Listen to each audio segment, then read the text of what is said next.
What I'm doing now is gluing the plenum covers in. Hey everybody, I just wanted to say that all the stuff that happens in this video technically happened before our last video, which was on the front end. So if there's any confusion, I apologize. We were just trying to get good content to you guys sooner rather than later. Okay, enjoy the rest of the video.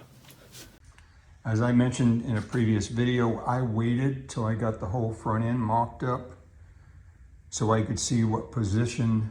I was concerned about these plenum covers being, when you put them in place, as you can see here, there's a lot of movement.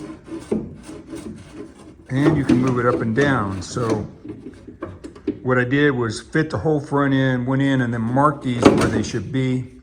That one over there I actually spaced up because it was interfering with the louvers on the side panel.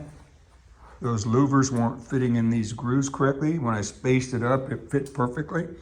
So that's why I chose to wait on the plenums until I fitted the front end up and then pull it back, glue the plenums on, then I'll glue this smooth firewall on, and then I'll finish gluing the front end on. So yeah, let's get this other, that one's already on. Got her sealed up nice. Let's get this one on.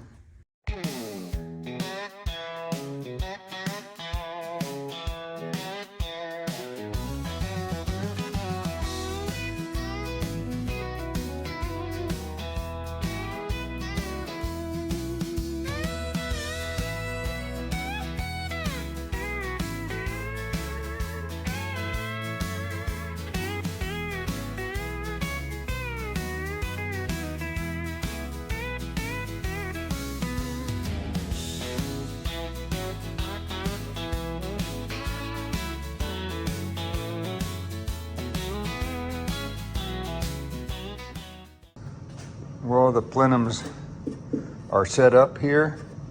Now I'm going to start working on the Dynamic Corvette Smooth Fire-Wall. And the first thing I had to do was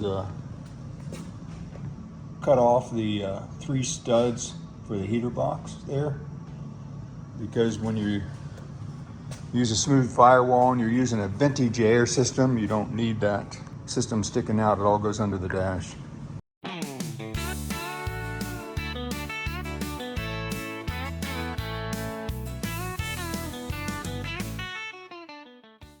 You know what I'm figuring out with most aftermarket parts like this Dynamic Corvette Smooth Fire-Wall, you know, there's on the back side they do some grinding and stuff, but there's also final fit and trim. You can see here there's some excess that's holding it back. Probably gonna have to do some here to get this hump to fit a little better there on the tunnel. But yeah, just some tweaking. Actually the left side fits pretty nice, but there's not a lot of contour there. I have to grind off the lip. I believe that lip for to reinforce that opening for the heater, because we're not going to use that anymore. So I'll knock that off. I have all the adjustments made on the Dynamic Corvette Smooth Fire-Wall. I've ground down a few rivets a little bit, not off, but just ground them down a little bit to get a good fit. Now what I'm going to do is I'm going to go ahead and cut the access hole for the windshield wiper motor.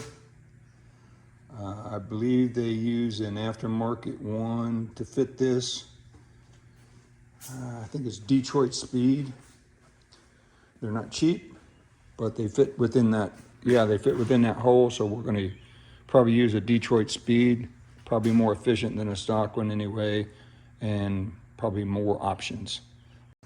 I have the Dynamic Corvette Smooth Fire-Wall. I have it cut out there for the door, for the windshield wiper. I have it all ground and fitted. I'm pretty happy with it. I got my clamps laid out, got my braces laid out here. I just need to patch a little place where I broke through when I was smoothing out the back, and then glue it on. So yeah, I like it. Looks pretty good. As I mentioned, this is the back side of the Smooth Fire-Wall, but as I was roughing this up, I got a little excited in this corner and I blew through, so I put 2 layers of fiberglass and resin there. And then I'll do the body work on the back side. I could have just filled it with the epoxy, but you know what? I don't like that. I want to get some good fiberglass backing, so that's not going to stop me. I'll just glue around that and we'll go from there. So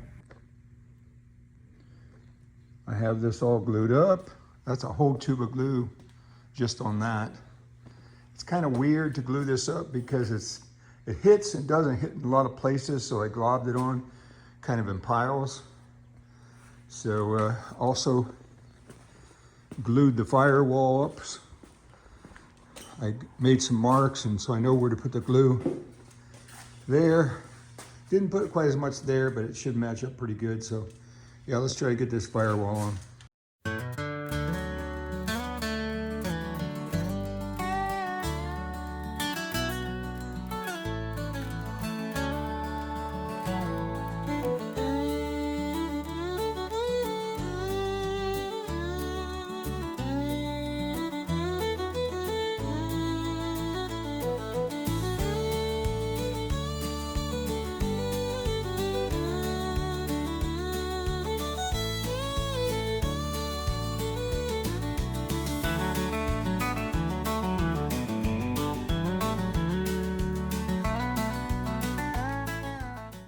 As you can see here, the Dynamic Corvette Smooth Fire-Wall is glued on.